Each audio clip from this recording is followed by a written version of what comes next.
Hi, it's Chris Solari from the Detroit Free Press here with Shawn Windsor. Welcome back to football season. It's Michigan State 35-13 win over Western Michigan. An interesting game in a lot of ways, Shawn, and a slow start for Michigan State. Really an ugly start. Just no offensive rhythm. Then they found it. The defense started to play a little better. Then they sputtered, and then they finished strong. So it was as good of a, I guess, from a covering standpoint, if you bet this game, that they won by as much as they did, but it was really a lot closer than that. You think this was good to cover? Is that what Good you're to telling me? cover? By the way, you said good as a covering game. No, I meant if you bet the game, it was a We good don't cover. talk about gambling in college It's football. Come legal on, dude. now. Hey, can I hold this paper up? Can I be you for just a You second? may. You may. Because you love to hold the paper I up, do right? love that. You like to look at the stats. I'm not going to look at the stats. You're right. Well, okay, how about this for a stat? The first 6 plays, were 3 and outs. They didn't get a first down, obviously. And I don't even know if they found a rhythm after that, Chris. It just had a couple of receivers, including a freshman from Washington. We got all these guys from all these places, transfers, freshmen that were about to go someplace else and decided to go here. Like, is it Jeremy? It's not Jeremy. Jeremy Bernard. It can't be Jeremy. It is Jeremy, but It's Jeremy, but Bernard makes a fingertip catch and raises it down the sideline. Not great coming out of a pandemic, but hey, you wash his hands and make that right. No, but seriously, Peyton, and we'll get to Peyton Thorne more in a minute, but you struggle a little bit, right, Chris? I think so, yeah. But the ball to Bernard makes a great catch, fingertip catch, goes up to get it and runs down the sideline. And then there's a one-handed catch from another newcomer, transfer. Daniel Barker, the tight end. From Illinois, right? Correct. One-handed catch in the end zone. And then the third touchdown escapes me. The third touchdown was Keon Coleman deep down the left side. In fact, right back there in that part of the end Which zone. was a nice ball. It was the strength and athletic ability of Coleman made that play happen, because there was a lot of hand fighting in it, and he fought through it to make the catch. And so that an individual play, but it was a good throw by Thorne. So tell our viewers out there what you think about. You mentioned they were in a rhythm. I just think they've got some really good skill players. They do, and they made those plays. They got a rhythm a little bit late. But Peyton Thorne was off. What do you think of his performance? I did think he was off. I think the decision making was off.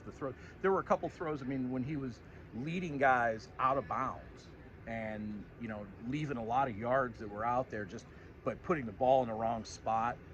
Even the throw to Bernard. I mean, that was an individual play to make that catch, and he did put it where only his guy can get it, but that was an individual play to make the catch and then go from Bernard. But there were the throw to Barker was a really nice throw. He had a great throw in the fourth quarter to Trey Mosley for a touchdown, probably his best throw of the game. He did. So I think there were some up and downs. I kind of questioned a couple of the decisions that he made. One of them, the interception at the end of the half that he said was a dumb play. Should have run, right? He had to run. He had the first down. He also missed Malik Carr wide open on that play, and he's going to kick himself when he goes back and sees. But even so, he just take the first down later in the second half. And the second he runs when he had to throw, right? Right. So he had Jarek Broussard in the flat with nobody around him, and waved him off and out, and kept running, and then quickly realized there was a defender closing, slid, hit him. He said he got hit in the ribs, so people wondering why he came right back out. I think the training staff was worried that he maybe got hit high for a concussion, but he said that there was not a hit to the head on that play. So, hey, before we talk big picture, what do you think of the defense? Because obviously Jacoby Woodman has 4 sacks, but the constant pressure. Was it a little unusual to see this Michigan State defense finally get pressure on the quarterback? Because we haven't seen it in a few years. They had 43 sacks last year, so this isn't, and it's against a middling, to upper end Western Michigan team in the MAC. So that doesn't surprise me. You're supposed to do that in games like this. But there was some speed. But there was some speed. Right? Windman showed a lot off the edge. He did. You see why they moved him to defensive end, because they really struggled. They had a 4-man rotation with. They started with Windman and Jeff Petrosky, and then they had Chris Bogle, the Florida transfer, in there some. They moved Avery Dunn in. He got hurt, and that's another whole story. We'll talk about the injuries in a minute. Do we have to? Yes, because they are significant. So they had some guys that were moving in and out, but it was Windman who was causing all the disruption coming off the edge. And really, that swim move he had, I think Brandon Jordan calls it like a ghost move, where you go ducking under. It's like the TJ Watt style move, and came in and I thought it was Bogle maybe who got the knocked out. But Windman's hands were so quick coming up around that he knocked the ball out when you saw it. You had to watch the replay pretty close to see how quick it was. Look, real quickly, I mean, just from my overall perspective, this team looks like they have more talent. They look like they're a little quicker, more athletic. They're deeper at the skill positions. There's no Kenneth Walker in this transfer group, but they've got some transfers that are going to be Yeah. maybe not huge difference makers, but they're going to make some plays Yeah, for sure. Barker's definitely one of them. I think Jalen Berger finished with 120 yards. He had a 150-yard run. He looked nice good. run to score. Broussard has some things. some wiggle and some speed. You know, those are the top two. Windman, right? I mean, he might be the best. He might be the best of them all in terms of the impact. Yeah, at this point, particularly in a position of need, like Mel Tucker said after the game, it's hard to find pass rushers, and it's the guy they brought in as a linebacker, but realized that he had a pass rusher and worked with Brandon Jordan, worked with Marco Coleman, and they put him in that role. I'm not sure they're going to get 11 wins again, right? I mean, it is early. You never know, but they look like a better team than I know that's crazy to say after what we just more saw. talented. I think that's probably a better way to describe it because they look more talented. Mel Tucker talked about at the end of last year about getting more playmakers and guys raising the talent level. I think we could see that tonight. You know, maybe they only won 8 games. I don't know, but they certainly have more ability. Yeah, and when you have particularly guys like that are going to make an impact on the offensive line, when you have changes like that, it's going to take a little bit of time for consistency. Part of last year's success, particularly early, was they had veteran offensive linemen, and they brought in Jared Horse as one transfer, but they had 9 guys that had starting experience. Yeah, and all them played. used them. Now they used pretty much 7 guys tonight, and Horse came off the bench. Brandon Baldwin played left tackle, and that's, I think, going to be something to kind of keep an eye on, because I do think that the run game really, out of the gate, I didn't feel like the run game had much traction. The blocking wasn't great.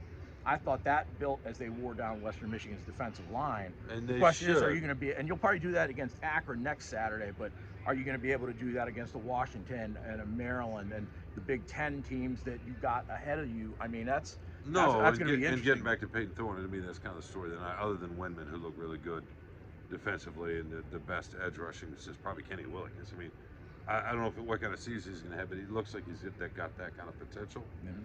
But to me, it's Thorne. He's got to raise his level of play. Yeah. The coaches loved what they saw from him in camp, kind of behind the scenes. They thought he was getting to a different level.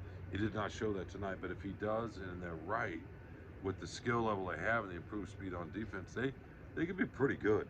Well, and I wrote about before 5 weeks they from could now. be, but there's going to have to be some adjustments. The 2 injuries that I mentioned, Xavier Henderson and Darius Snow. I wrote about Snow this week as a converted nickelback safety coming into that defense and really giving them that speed in the middle that they lack. Snow goes out, he gets hit. And leadership. Yeah, too, right? and leadership. He's a communicator. He and Henderson both. Henderson got rolled in, Snow got rolled into and left the field, had to be helped off and carted back to the locker room. Mel Tucker didn't have an update on him. Didn't have an update on Xavier Henderson. Not really sure exactly when the Henderson injury was, but he came back out in the second half on crutches and wearing a cast. Those are 2 big pieces. Those are, if you're trying to get quicker on defense and be more cerebral, those are the 2 guys that you need on the field. No, the speed, especially from Snow. And then Kendall Brooks, the Division II transfer, takes over for Henderson at safety. He gets hurt, so now you're playing true freshman Jaden Mangum back there with Angelo Gross, who was out at times, and so there are a significant number of injuries. Jaden Reed left the game briefly with the injury, came back in the second half and played. Simeon Barrow at times was in and out. Don't know if he was winded or hurt.